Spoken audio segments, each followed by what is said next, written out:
Hello, everyone, and welcome to another edition of our Azure Administrator Study Series. I hope you had a wonderful weekend and a wonderful Monday. So today we're going to look into the design of Azure Network Solution. I hope you guys are excited as I am.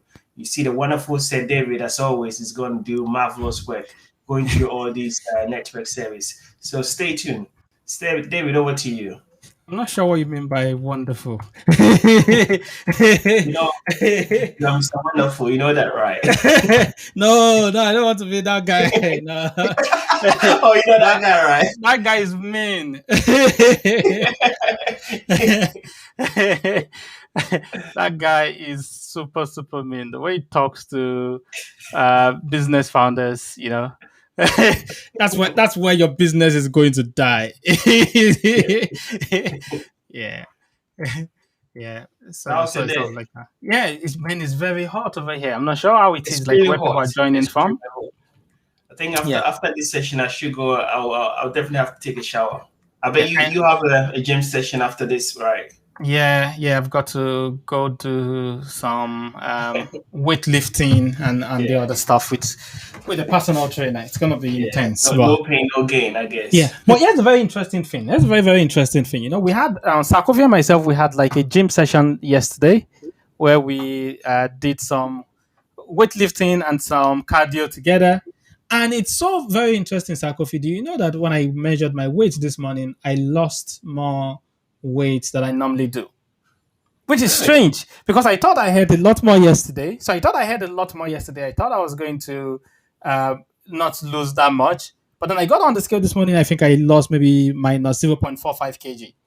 And I was wondering if the heat had something to do with it, Not sure. Definitely. I think we burn more calories when it's hot as well. Yeah. So imagine, because you obviously will lose a lot of, you will sweat a lot during the session. So I'm assuming that's more calories lost than normal. There you go, ladies and gentlemen. So that is Sarkovi's I'm just assuming. Gym expertise for you. Oh, thanks very much. I can see people like going, congratulations on the books. And thanks very much for that, Vijay. Really appreciate that. So by the way, before I actually go ahead, so thanks very much for bringing that up, Vijay. So let me go ahead and share that with people so people know what Vijay is talking about. So I did come out with a book recently. So that was announced last week. So it's available on pre-order. So it's a book that's titled, it's on the Azure Security Certification. So I'll bring the book up here on the screen, but I'll also share that in the chat window. So it's a very nice book together on the AZ500 certification exam. But it goes beyond that. It's actually talking about practical ways to secure our Azure environment. So this is a very, very practical book. And so again, it's a nice book. I wrote it, took a long time to write it. So very much, Angelica. So took a long time to write it, but eventually we got that done. So the approach that it's nice, right? Yeah, and the approach that I sort of took with this book. So Sarkovi, and for those of you that have been following us in this channel, you sort of know like what we're about. So as much as possible, I dislike whenever concepts are made to be more complicated than they should be, right? So we've talked about it multiple times, right? You go to talk to an IT person and you say to an IT person, explain VNet peering to me. And by the time they finish explaining it, you have 500 more questions because they've just made it more complicated than it needs to be. Right. So essentially, I'm of the approach that we don't need to make things more complicated than they need to be. We need to actually simplify stuff. So, and that's the approach that I took in here. So really break things down in a very, very simple way. Lots of practice questions if you're planning to take the exam. Lots of hands-on scenarios that were written by me in terms of that. Okay. So enough of the book and the book selling and all that stuff. So let's get into what we look at today. So can you see the screen, Sarkovi? Can you see the screen? Yep. I can see the screen. Okay, so today we're going to start looking at the topic of designing network solutions. Is what we're going to start looking at. So this is part of the AZ303 and AZ304 exam objectives. So if I bring up my screen and I go to AZ303 and I bring up the exam objectives very quickly, and for AZ304, if you have a quick look at the exam objectives, you see that both objectives call out this particular topic of designing networks. So AZ303 focuses more on the implementation.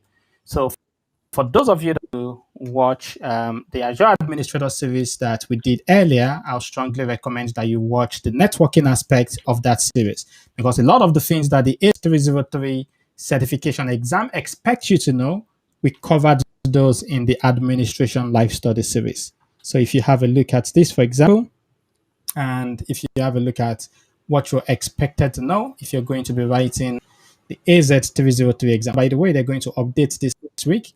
However, everything that we're doing is aligned with the updates that they're going to be making. So if I scroll all the way down to these are the changes that they're going to be implementing next week. And if you have a look at what they're calling out, you see that a lot of that was content, we covered them already in the Azure Administrator series that we did. So let's go to the networking section. So networking section, and you see, so it's talking about implementing Azure Load Balancer, implementing application gateway, web application firewall, Azure Firewall Manager, front door. So we'll talk about some other things that we've not covered in the AZ104 live study series. We'll talk about them in this particular next 2 days. If you look at AZ304, so this one is more about designing and looking at design aspect of networking in Azure. So, and this is going to be looking for you to understand just making decisions. So that's what this is about. So if I look at the networking section over here, so recommending network architecture, recommending a solution. So a lot of this will cover them tomorrow in our session tomorrow. But that's what we're going to be looking to cover. And essentially what I'm doing is I'm trying to break down these different objectives into different sections. So today we're going to start by looking at designing network connectivity. We're going to look at designing name resolution, which is called out. We're going to look at designing network traffic management. We're going to look at designing security. So when we talk about the designing security, we're going to be looking at different aspects of securing Azure virtual networks. We're going to be looking at services like Azure Bastion. So that will be tomorrow. We'll be looking at services like Azure Bastion, services like Azure Web Application Firewall, and other aspects. Okay, so let's get into it today, Sakofi. So the first aspect, we're going to look at designing network connectivity. We're going to be looking at internet egress connectivity, ingress connectivity, hybrid connectivity, and Azure platform resource connectivity. So those are the main aspects that we're going to start by looking at today. So let's get into it first of all. So here's a question that I have for you, ladies and gentlemen. So, and I want you to put your answers in the chat window. So I have a question for you, and if you can put your answer in the chat window, that would be great. So let's go over here. So let's bring up Paint. And let's go to over here, and let's go to get the question. So this is a bit of a tricky question.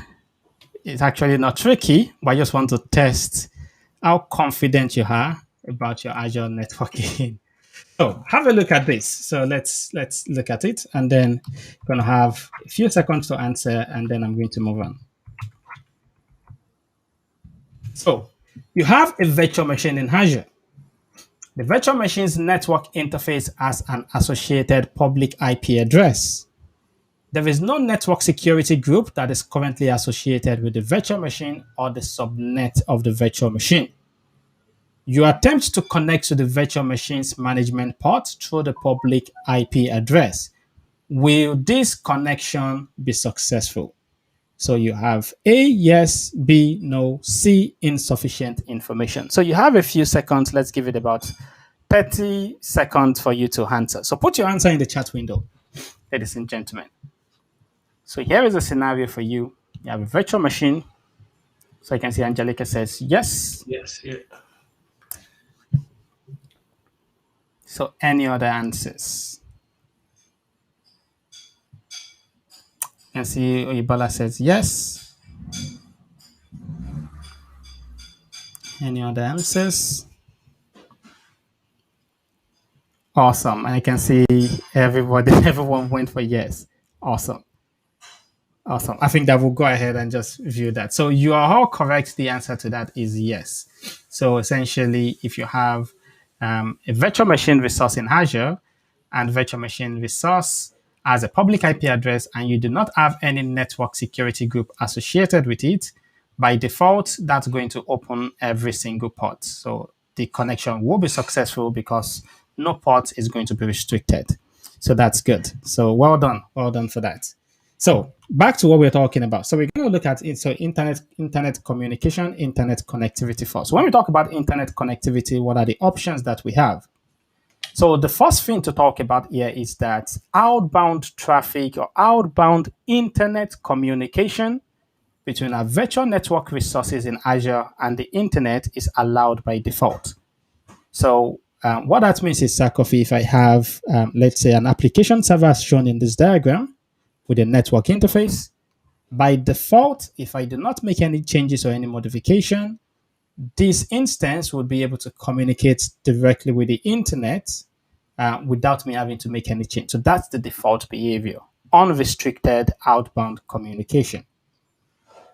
We have the option to restrict this communication using network security group. So I can implement a network security group either on the network interface level, on the network security group level, and I can use that to restrict the traffic that I want to allow outbound from this network resource. So I can use that to restrict that. So that's sort of the behavior for that. The other option that we have is that we can route traffic to an Azure firewall instance or to a third-party firewall for inspection. So in order for that to work, we need to create what is called a route table in Azure, and then we need to associate the route table with our subnet in Azure. So I can create that route table, put in my route entry to say any traffic that's going to 0.0.0.0/0. I want you to send it to my firewall IP. Now that firewall can be an Azure firewall instance, which is a managed stateful firewall as a service, or it can be a third-party firewall solution like your Palo Alto, your Barracuda, your Checkpoint, and other firewall types that exist out there. So and again, can you also share the same routing table to multiple, let's say, subnets? Yes, you can. You can associate this same route table. You can associate it to multiple subnets. Yes, so it allows you to. So they've got to be sort of like in the same region. As long as they're in the same region, you'll be able to do that. Yes. Okay. So and then you can associate it, and then when you do that, then traffic can then be sent through to your firewall instance for inspection before that is sent out to the internet. So that is for outbound communication and sort of like the options that we have. Direct communication, not going through any inspection, using an Azure route table or route table, however you pronounce that, to direct traffic to a firewall instance for inspection. And we'll look at the different options in a minute. For inbound traffic that's coming in from the internet, we have the option to use direct public IP address assignment for that. What does that mean? I have a virtual network resource in my virtual network in Azure. I can associate a public IP address to that virtual network resource. And me giving that virtual network resource a public IP address means that using that IP address, we can communicate directly with that resource. So that's sort of like how that works. Is that a good thing? Is that a bad thing?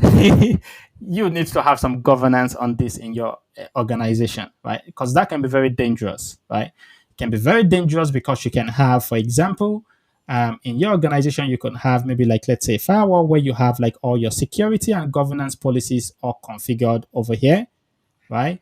And if you're not careful and you do not restrict the permissions for people to create public IP addresses, or you don't have any sort of governance surrounding that, you could open yourself up to where people are making mistakes by associating public IP address directly to resources, and then the resources ends up being reachable from the internet. And if they're not configured according to security best practice and they're vulnerable, then you can get into issues in that aspect. Another way for us to have inbound connectivity to our virtual network resources is to use a public load balancer association. So I have a load balancer that has a public IP. So that's what makes it a public load balancer. And then as part of the back-end pool, I associate it with my back-end resources in my virtual network so that any communication that then goes to that load balancer, depending on the rules that I've configured, whether that's network address translation rules or whether that is load balancing rules, and then traffic can come in through that public IP address to communicate with my backend instances. So that's another option that I have. Okay. So we'll talk about that. Yeah. So another option that we have is to use Azure Firewall or Azure Application Gateway for inspection. And what that means is, again, I have my Azure Firewall resource that has a public IP address. By the way, you cannot create an Azure Firewall without a public IP address. You can't do that at the moment. You have to it has to have a public IP address. So you can have a Azure Firewall public IP address. You can have an application gateway instance, which is a layer 7 load balancer with web application firewall, or you could have a third-party next-generation firewall that you're using for inspection, and then you use that as the endpoint to receive inbound communication from the internet that's communicating with your backend instances. So these are the different options that we have when it comes to ingress or egress communication from or to the internet. Okay, so unlike the firewall, which will not allow you to create without a public IP, you can do that using the load balancer, right? I mean, you can create internal load balancer and also a public load balancer as well. Yes. So, but now we're looking at internet communication. So, what options do we have when it comes to internet communications? These are the options that we have. So, when it comes to outbound traffic, these are the options that we have. When it comes to inbound traffic, these are the options that we have. There are other options that we have, which we didn't really call out. But let me explain that one. So, for example, under outbound communication, there is another option that we didn't call out here called forced tunneling. So forced tunneling. And what that means is instead of going directly through Azure to the internet, what we actually have is we have our on-premises data center over here. So I'll just say ODC for on-premises data center. And in this on-premises data center, maybe we have a firewall over here, right? So I'll just say firewall. And then what we'll do is that we have a VPN gateway or VPN connection between our on-premises firewall and our Azure virtual network. So we just say VPN over here. And then what we'll do is that we use a route table, but instead of pointing it to the firewall IP address like we're doing over here, we use a route table to point traffic to say any traffic that's going to the internet, we're going to send it through this VPN gateway all the way to our firewall appliance on premises. And then this becomes our egress point, right? So that's another option that we have. So using forced tunneling option. This is an approach that, it depends on what you're trying to achieve. There can be significant performance impact if you're doing that, because for traffic to go out to the internet, it has to go all the way through your VPN connection, or maybe even if you're using ExpressRoute, it has to go through your ExpressRoute connection to your on-premises environment and then go out to the internet that way. So, and then also you can do a similar thing where you're receiving traffic using your public IP address to your on-premises appliances, and then you're routing that to your Azure instances over VPN or using ExpressRoute. So that's another option that we have. So using forced tunneling to our on-premises environment, right? Oh, does that make sense? Yeah, it does. Yeah. Okay. So let's go to, in terms of quick comparison of some of these options. So direct connectivity, Azure Firewall, going out to Azure Firewall, going out to network virtual appliance. So for example, if we're using direct network connectivity and we're using that with network security group, as we mentioned earlier, You can do IP filtering. That works. IP filtering is where we say this IP address can communicate with this IP. So we can limit sort of like the IP communication that's allowed. Right. So we can do that. And this is looking at outbound in particular. So not inbound, but looking at outbound internet connectivity. So what about URL filtering? So URL filtering is where we're able to say, instead of saying this IP can talk to that IP, we're saying if this virtual machine is trying to communicate with github.com or it's trying to communicate with bbc.co.uk, that's allowed or that's blocked.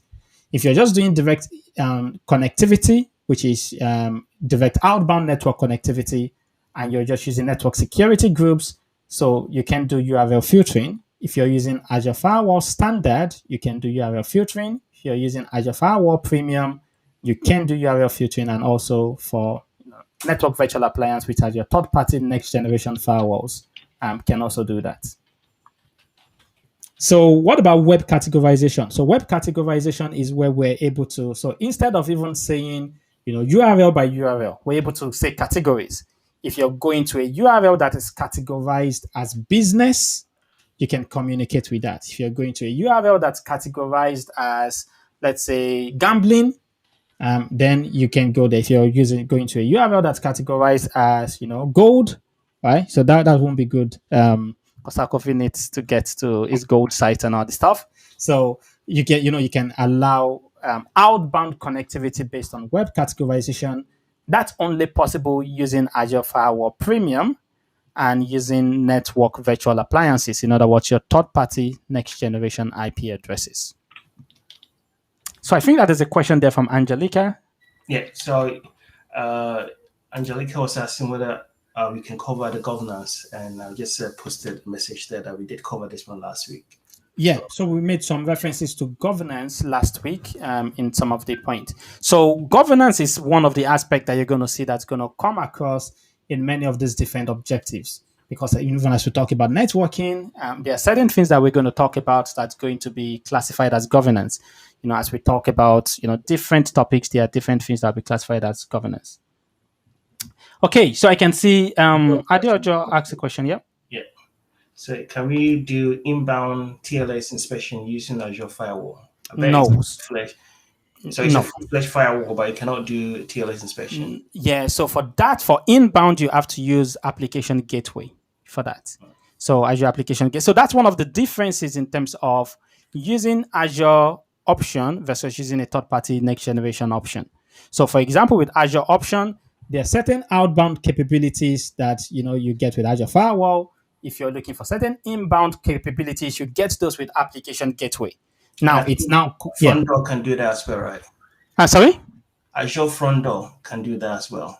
Oh, you mean for inbound? Inbound. Yeah. So Azure front door definitely cannot do that for outbound. So yeah, no, definitely not. So we'll talk about Azure front door later. So Azure front door does it's mainly like for inbound scenarios, but we'll talk about that in between today and tomorrow. We'll talk about that. So, but to quickly answer the Adeojo's question again, no. So inbound TLS is you have to use application gateway for that, and that is your HTTPS applications. For TLS inspection that we're talking about in this case is for outbound, and the way that works is you have so apologies, permit me to draw over here. So you have your client over here that's going to www.gold.com.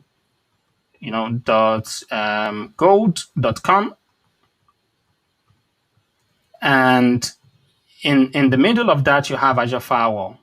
So Azure Firewall will intercept that traffic, and Azure Firewall will open its own TLS connection to gold.com website, right? I'll just say GC.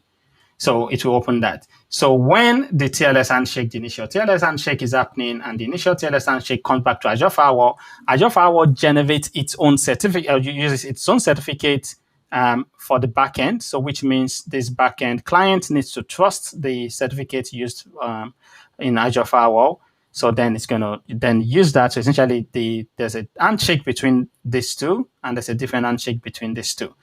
And then that allows the firewall to be able to inspect the content of the traffic that's flowing through, because essentially it's like a man in the middle. So, okay. So let's move on very quickly and let's cover some of these options. So let's go clear up the screen. So threat detection, where you're looking at things like malicious IP addresses or IP reputation or FQDN reputation, right? So where you're looking at what's the reputation of this IP address on the internet? Does it have a bad reputation, known to be sending out spam, known to be hosting malware on the internet? So if you want to do that, so you need to do that with Azure Firewall, either standard or premium or next generation appliance. Intrusion detection, intrusion prevention. So this, I'm not sure why it says queue independent there. So that is a no. So you can't do IDS, IPS with Azure Firewall Standard. You need Azure Firewall Premium to do IDS, IPS. And you can do that with next generation firewalls. Centralized management, where you can essentially have, I'll show you an example architecture in a minute, where you can have your policies configured in one place and you can push it down to multiple firewalls. Azure Firewall Premium supports that capability, Standard does not. Many third-party next-generation firewall supports centralized management capability, right? So actually, let me show that to you very quickly. This particular centralized management, let me show that to you very quickly. So let's go over here. Let's go to show you this example. So here's an example of how that works with Azure Firewall. So you have a service in Azure called Azure Firewall Manager. And with Azure Firewall Manager, you can create global policies, right? So you can see here, you can create what are called global policies, where you can define, rules based on, your threat detection, your IPS, IDS rules, your IP filtering, your FQDN filtering. You're defining those rules on this level. Hello. I'm in a meeting. Yeah, thanks. Thank you. Yeah. So the other option, so apologies for that. The other option, then you have like your global admin policy on and that you're configuring on Azure Firewall Manager, and then you can then push those down to the local firewalls themselves. So maybe in this case, you have like a hub virtual network with Azure that has Azure Firewall associated to them. And then that way, you also allow local administrators of these individual firewalls to sort of still add their own local policies. So the full effective policy that will apply will be a combination of the global policy and the local policy that's defined. So that's sort of like how centralized management works, but this only works with Azure Firewall Premium. It does not work with Azure Firewall Standard. So Standard does not support this, only Premium supports this. And by the way, one of the other differences between premium and standard is that, at least the last time I looked at this, premium costs probably at least 40% more than standard. So if you look at the pricing, so it's about 40% more expensive than standard. Microsoft documentation is not fully clear on that yet because Azure Firewall Premium is still in preview. So let me bring up the documents. So with this option, right, when it's pushing it out, does the firewalls, do they have to be in the same region, or it can be across region and they can still use the Azure Firewall Manager? Good question. So it can be across region. So it does not matter. So it can be across region. So this can be like a hub. We'll talk about that in a minute. So this can be like, let's say, your hub that you're using for, like, let's say, UK. And this could be maybe like your hub that you're using for West Europe. And this can be like your hub that you're using for your data set, your region that you're using, in North America or Asia or Africa, whichever one. And then you can control everything centrally from over here. So they don't have to be in the same region. And with this push of the configuration, is it over the Microsoft backbone network, or does it go over the public internet? Yes, so it will be over the backbone network. So that's a good question also, Zakofi. So that will be over the backbone network. Yep. Okay. So hopefully that makes sense. So that's what we mean when we say centralized management. So this is supported again by that. So that's one of the options that we have. So let me quickly round up on this one. So when it comes to high availability, let's talk about that because that's very important in terms of your selection of outbound, how you manage outbound internet connectivity for your environment. Because it depends. If you're a small Azure environment, that's not a big decision for you, maybe. If you're a large Azure environment where you're concerned about high availability and scalability, then you have to look at how the difference between third-party next-generation firewalls and Azure firewall, the difference between how they allow you to implement high availability and scalability. So again, this doesn't look right to me. But when it comes to high availability for Azure firewall, it's built in. In other words, you don't need to worry about it. It's not your responsibility, right? So Azure firewall operates in an active model. So they have multiple instances operating an active model. It's not really your responsibility to really look at that when it comes to high availability.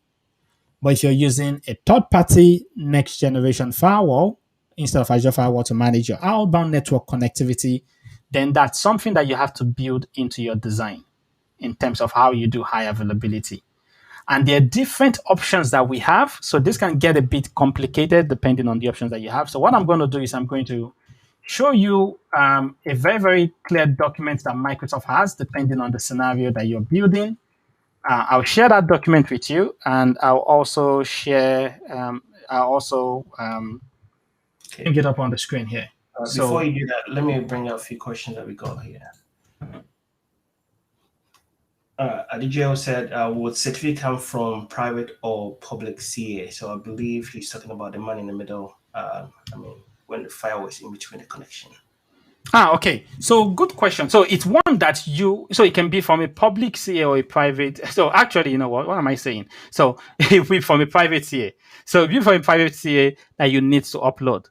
So, but then it's one that you have to essentially set, because there's no public CA that will sell you a trusted certificate that you can use to do man in the middle, because that's essentially what you're doing.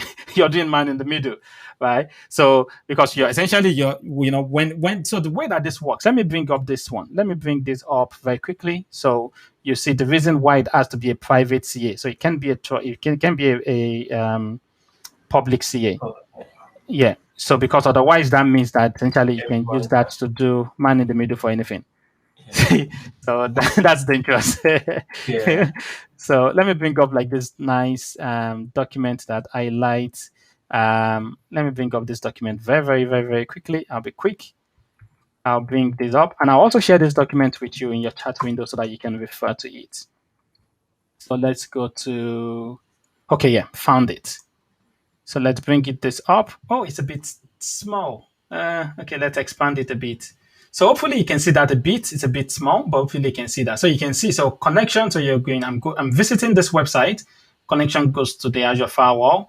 Azure firewall is going to intercept the TLS traffic, and then essentially Azure firewall is going to represent itself and just do like the TLS handshake directly with the client. And then Azure firewall is going to establish its own TLS handshake and say, so essentially it's going to impersonate, www.website.com and say, yeah, I'm www.website.com. In which case your client goes, oh, okay, www.website.com. So this got to be a private CA that you have to upload to Azure Firewall Premium. And then Azure Firewall is going to establish that connection to the View website itself. And then whenever replies are coming back from the View website, that's going to Azure Firewall, which now be able to inspect the traffic and then re-encrypt it after inspecting it. With the shared session key that it's shared with the initial TLS handshake, and then with the symmetric key, and then use that to reply back to the endpoint client. So that's how that works. That's going to be private, not public.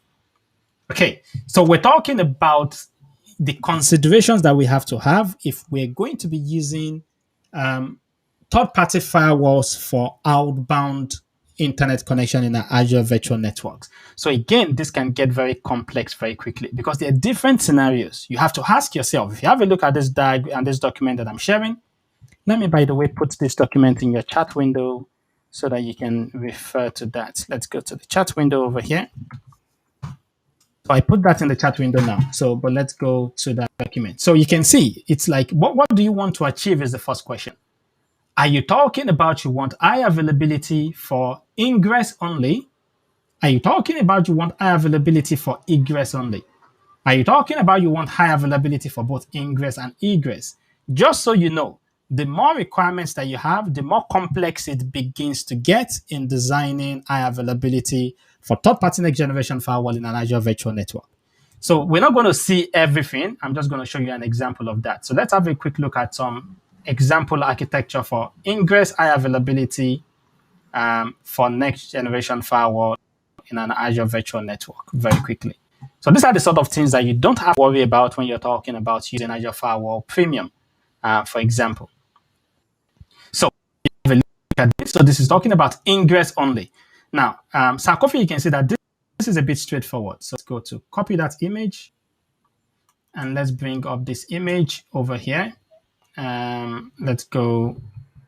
Okay, that's a bit bigger. Let's make that here. That's better.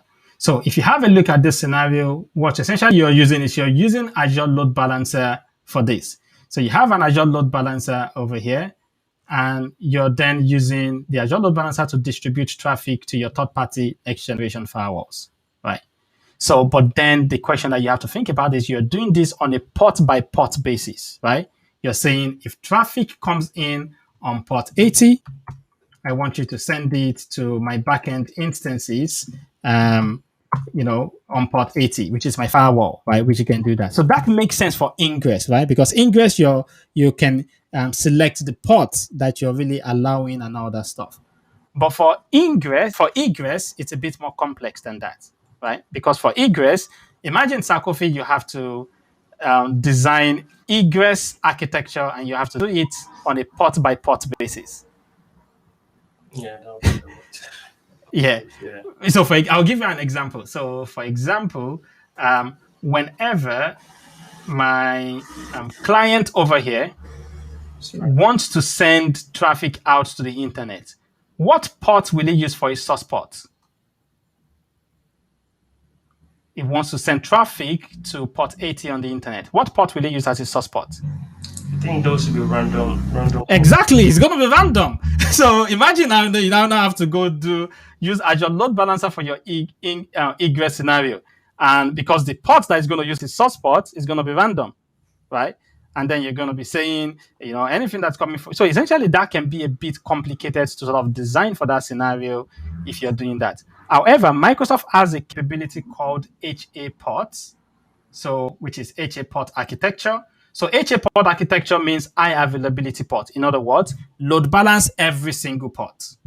Right. So that you can then use. If you're going to be architecting for this scenario, use availability balancer or high availability port or port, tick box. You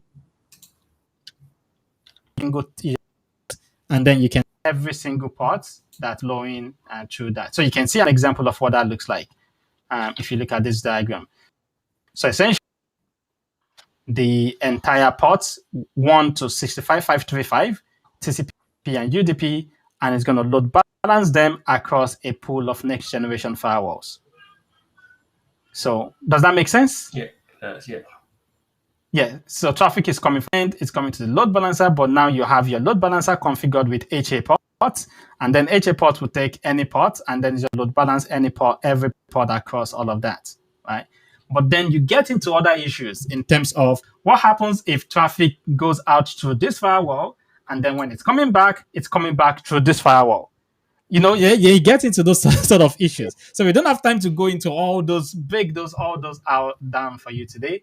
But I highly recommend, if this is the scenario that you're looking to implement, have a read through this document, have a read through the different scenarios, and make sure that you're taking into consideration all the different aspects that you need to consider. So let's move on very quickly. So that is for high availability, and for scalability, it's sort of like a similar situation, right? For scalability. So for scalability for Azure Firewall, it's something that's also built in with that. For scalability for next generation firewall, it's depending on the size of the virtual machines that you're using, and if the firewall allows you to use virtual machine scale sets. So that's what that depends on. So essentially, when it comes to high availability and scalability design, they can be a little bit more complex when it comes to this. However, when it comes to security capabilities, next generation firewalls have better security capabilities than Azure Firewall. But in terms of implementing them in a cloud native way, it can be a bit more complex than Azure Firewall. Hopefully that makes sense to you.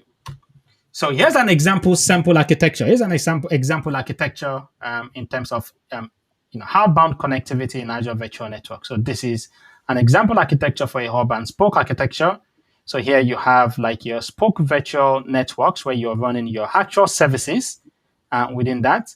And then you have a hub virtual network where you have your security configured. And then instead of you having distributed outbound connectivity architecture, you're centralizing your outbound connectivity. What you're saying here is that there's no traffic that goes out of my Azure environment that does not go through this hub, right? So that's how you're centralizing that. So in this, you can implement Azure Firewall, you can implement next generation firewall, third-party firewalls, and then you're using VNet peering and route tables to send traffic to your hub. And then that way you're centralizing egress connectivity across your environment. So the question that I have is this. If you're using multiple regions in Azure, how many hub virtual networks should you have? So in other words, Sakofi, would you recommend that I have a single hub virtual network for all the Azure regions that I have? Yeah, I think so. You should have a single one. So I'll have to explain what I mean. So for example, I have, let's say in our organization, we have businesses in North America and businesses in UK, right? Let's say that's how we operate. So we have businesses in North America and businesses in UK. So North America. And in our businesses in North America, we have multiple virtual networks that we're using to host different services over here. And then in UK also, we have multiple virtual networks that we're using to host different services. Now, what we want to try to avoid is that for both inbound and outbound internet connectivity, we want to avoid a distributed scenario because that becomes very difficult to govern, right? So imagine if, let's say we have 50 virtual networks in UK, 40 virtual networks in North America. That's 90 virtual networks, which means we have 90 ingress and egress points, right? Things can go out of control quickly. So what we want to do is we want to centralize that so that any traffic that's going out always is going to go through a single endpoint. Yeah. Right. But the truth about it is I don't need to do this. I can just simply have a single network, and I can say whether you're coming from North America or from UK or from US or from Asia or from Africa, you're always going through a central hub. Is that recommended to do that?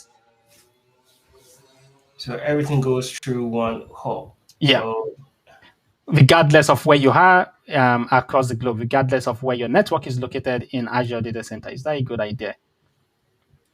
that would be a single point of failure, I guess. So Yep, that is absolutely right. So that's not recommended. So what is recommended is that you have one hub per region, right? Or actually at least one hub per region. Or actually, if you want to, you can take that further. But at least at the minimum, you have one hub per region. So you don't use one hub for all your regions. That won't be good. So number one, you have performance issues that you have to deal with because now traffic is going all the way to UK. Even though it's going over the Microsoft backbone, you can beat the speed of light. So it's going all over to UK before it goes out to the internet and then coming back to all over from UK, then back to the North American side. So what you do is you have something like this. So let me share this architecture with you. So you have the sample architecture where you actually centralize that point, something like this. Something like this, right? So you have your spoke across different regions, all centralized to the hub in this region. You have your spokes across this region, all centralized to the hub in this region. Your spoke across this region, centralized to the hub in this region. And then you have that sort of connection between them, whether that's using VPN gateway to connect, these hubs to your on-prem data center or to each other, or you're using express routes to do that, or in this case, even VNet peering. Make sense? yeah. Yes, yeah. Any questions at all before we move on to the next part? Yeah, we got a few of those. So we got one from Gaston. He's asking a question about that. If he has a AZ 300, can he do the AZ 304? I think you. Oh, Oh, the that's a version. very good question. I believe that they're, I'm not sure. I'll need to look that up. I thought that they had like a time that you could convert that, but yeah, that's a very good question. So let me share our LinkedIn. So, by the way, let me do this. Let me share our LinkedIn group with you. So ask the question in our LinkedIn study group. So one of the reasons why we set up that LinkedIn study group is so that people can ask any questions that they have on Azure certification, including questions like this. So I'll highly recommend ask the question in a LinkedIn study group, and I can guarantee that you will get an answer. So I'll put the link to the LinkedIn study group in the chat window for you. So ask the question there, and I'll look it up and I'll answer back to you, and then you get the answer. Okay. Any other question? Yeah, I'm not sure this one it relates to. Angelica said, "Can this create a cross subscription?" So Angelica, are you referring to what? What can we create across subscription? So I'll need to be a bit more clear on that. So are you referring to the So yeah, if you just give me more context, so I know More what's that about. clarification on that one. Yeah. Right. So, Any other questions? yeah, I think. Let me see.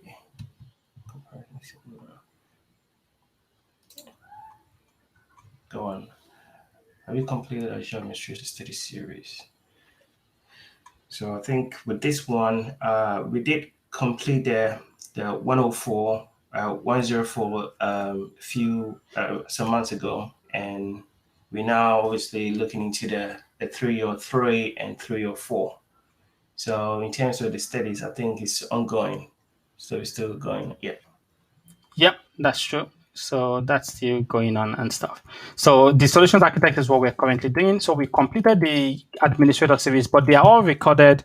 So by the way, if you're yet to, please like this video, subscribe to the YouTube channel. Yeah. But you see that we have the recordings of previous study sessions, including exam preparation sessions in the YouTube channel that we're currently using. So you can have a look at those and catch up. Kofi also has amazing labs that he puts together for the Yeah. Azure Administrator series that you can follow. Okay, so let's move on. Let's at least introduce the next aspect before we go on. So hopefully that makes sense in terms of inbound, outbound internet connectivity. So let's quickly go look at hybrid connectivity, and let's talk about some quick information around that, and then we'll stop there for today.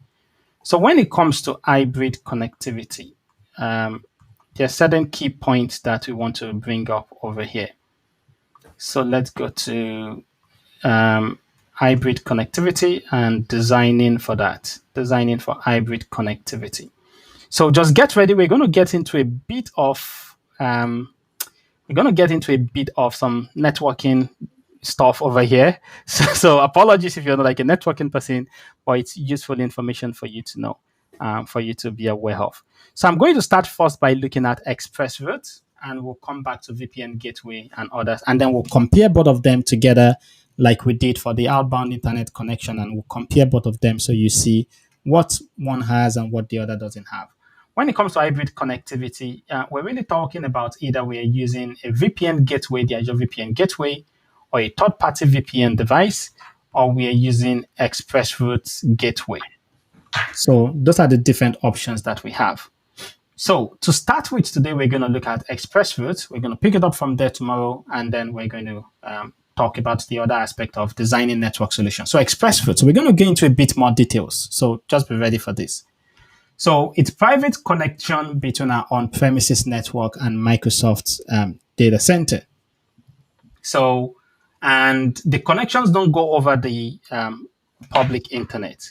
So essentially the way that this works is we have local routing devices on premises. In our on-premises data centers, we have either a firewall, that could be a Cisco router, that could be a Palo Alto firewall, just any device that can do routing. And we're talking about BGP routing in this particular case. So you have that device on premises.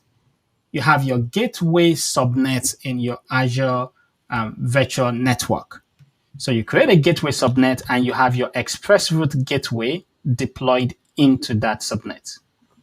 So when you do that, so you have communication with Microsoft, you'll be given certain keys and information that you can use to link this express route gateway with Microsoft Edge routers in your region. So if this network is in UK South, I'll have information that I can use to link my express route gateway with Microsoft Edge routers in the UK South region, right? So I can link those together.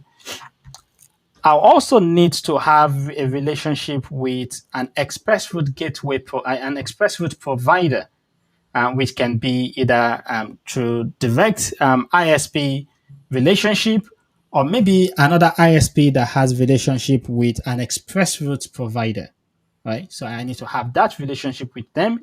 They're going to set up local edge routers on my end that my on-prem routing device is going to use to connect to that.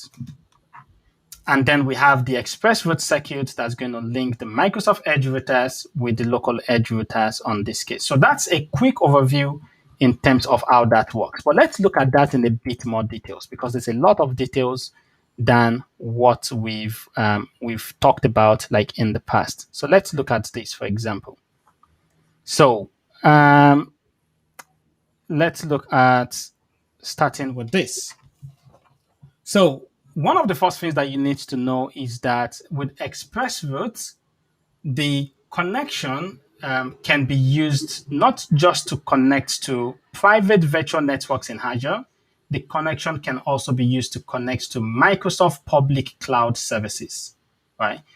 And my guess would be that this option will become less and less popular with the digital transformation that many organizations have gone through with COVID-19, forcing a lot of workers to work from home. So I think people will have less reason to have their users connecting to Office 365 over Express Route. I think there'll be less requirements to do that. However, you have that option to do that. So when you're setting up Express Route, you can decide to set up private peering.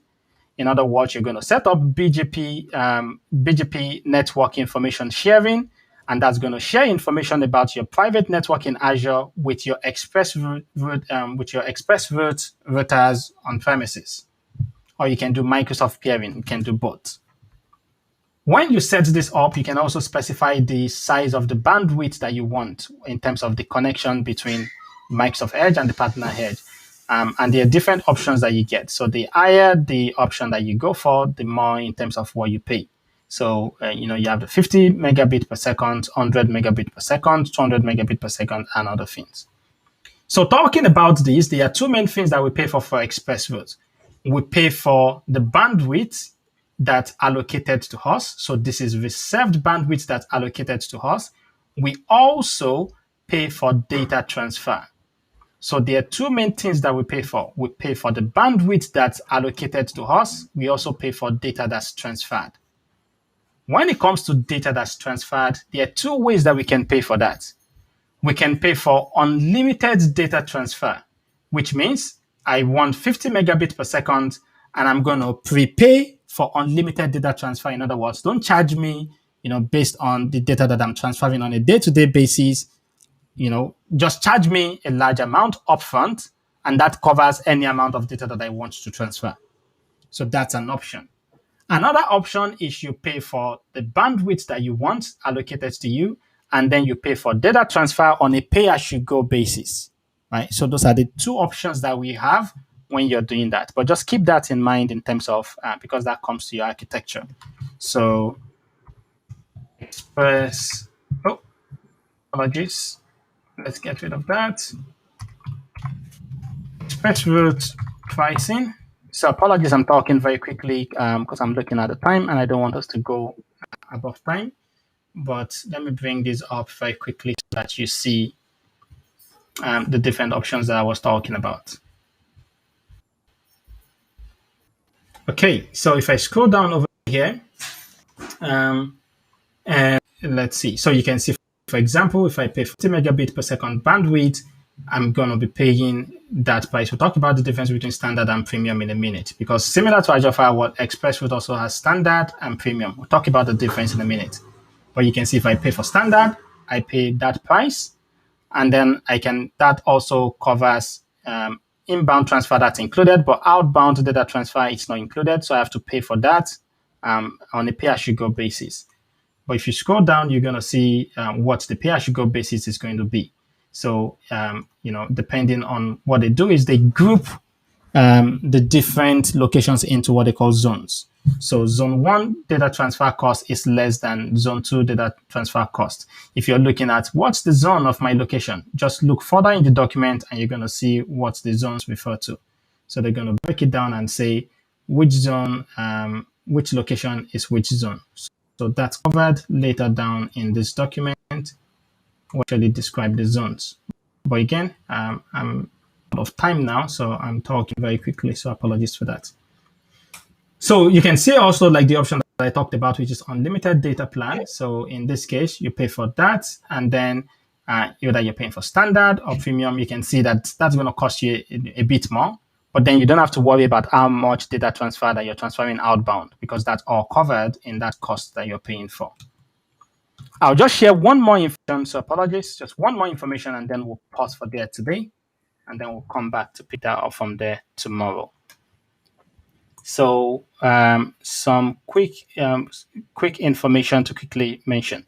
So when we were looking at this, you can see that there is standard and there's premium. What is the difference between these two? And that's where I'll stop for today. So express route, standard, and premium. So standard provides geo connectivity. It gives access to all Azure regions in a geopolitical area. Premium provides global connectivity, right?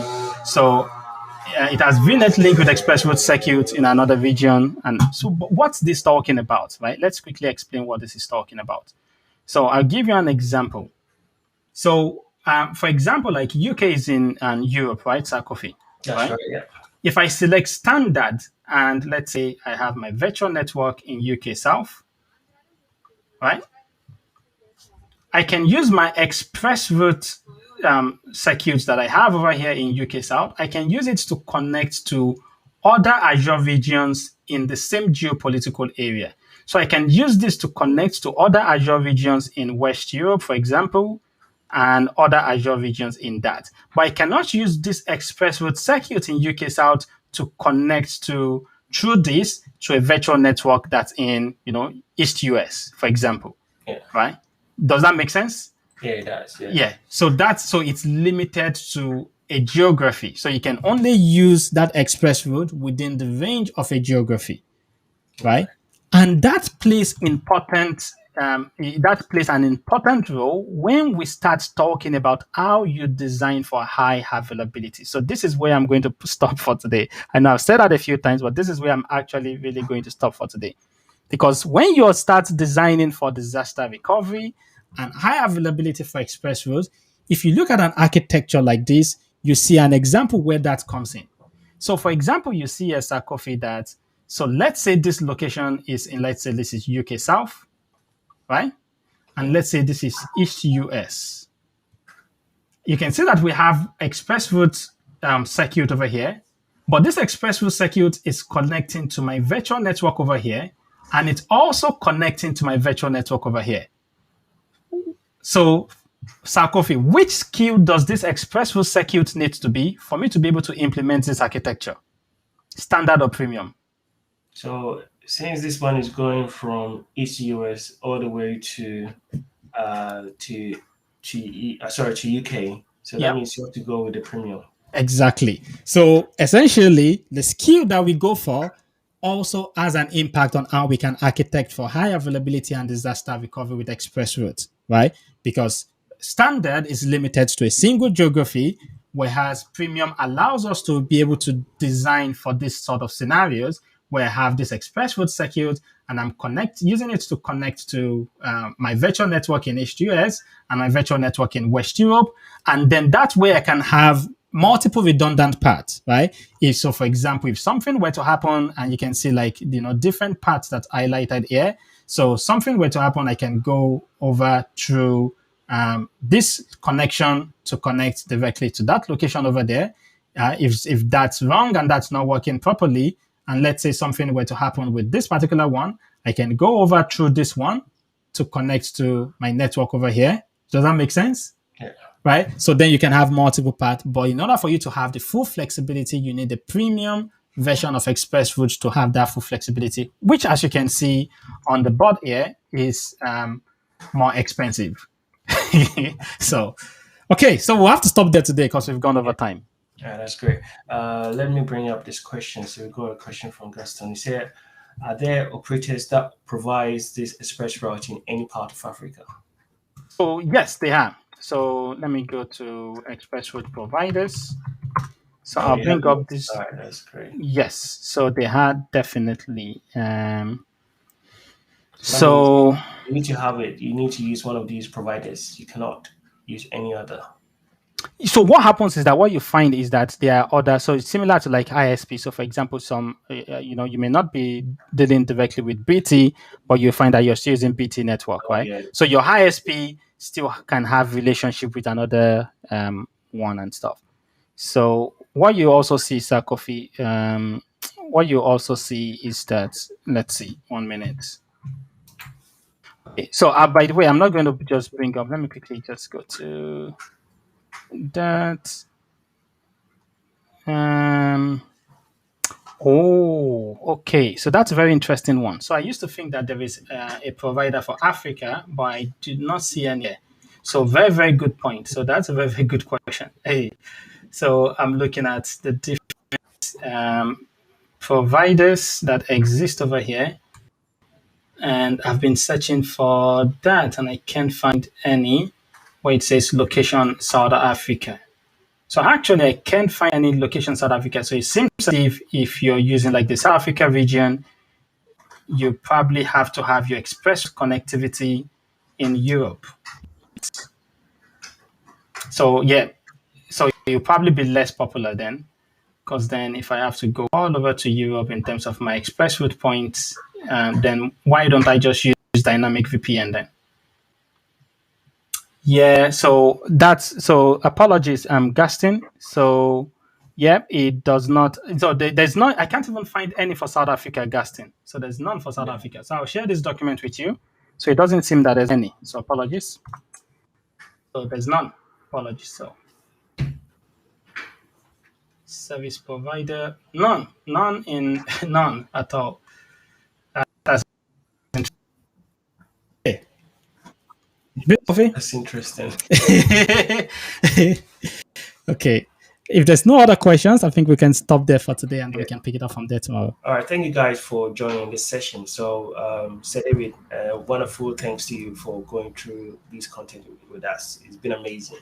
So, hopefully, you guys will join us again for tomorrow's session. So, the same time, I mean, wherever you look at time, is just joining, and tomorrow you'll have another exciting time as well. So, once again, thank you and enjoy the rest of your day. Thanks very much. See you tomorrow. Bye. Bye.